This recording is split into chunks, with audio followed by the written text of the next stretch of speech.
time in today's gospel is a bit jumbled, more so even than usual,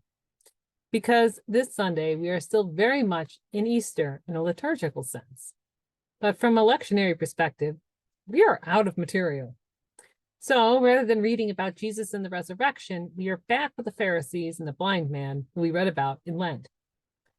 Jesus has been presented with a man who was born blind and is asked whether it was this man or his parents who sinned that caused him to be born blind.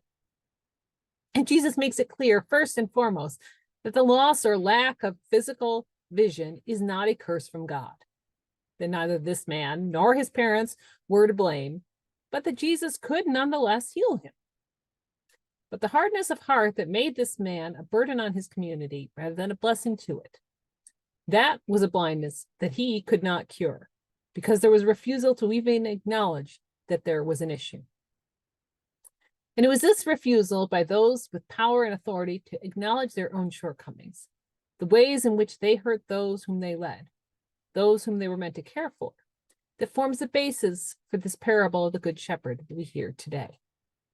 But when we read this reading in the context of the resurrection and the crucifixion, we also hear a second group facing condemnation, a group whom the evangelist John and his contemporaries were more immediately concerned with, not those with the formal political power of King Herod and the priests of the temple complex, but rather a condemnation of Barabbas, the Zealots, and the Sicarii, those who led an armed conflict against the Roman Empire that they could not possibly win. While many of them had in their hearts good intentions, the liberation of an oppressed Jewish people from the hands of their Roman occupiers, they also did so with the intent of gaining power for themselves. And in the case of the historian Josephus, at least, were more than happy to let others fight for that power and then turn their backs away from those they had led when the fight went badly. In today's gospel, Jesus draws a clear dividing line between being the good shepherd, the one who stays with and watches over those that society tends to ignore, and those who use, abuse, and manipulate those persons for their own purposes, those who take but give nothing, but hate, anger, or contempt and abuse in return. When we live in the resurrection, when we truly live as the church, we are called upon to walk in the footsteps of the Good Shepherd, to welcome people home to God who have felt separated,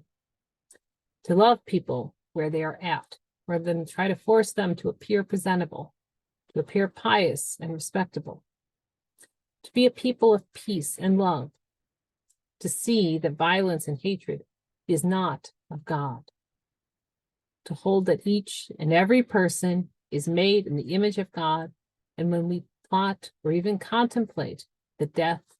or abuse of others, we are rebelling against and turning away from God. To know that God is the God of all people, in all places, and in all times. And to try to tie God down to one nation, in one place, and in one time is to drive nails into Christ's hands and feet on the cross. God is love. And when we love, we live in God. When we follow the Good Shepherd, we live in the protection of that love and invite others into the flock. Amen.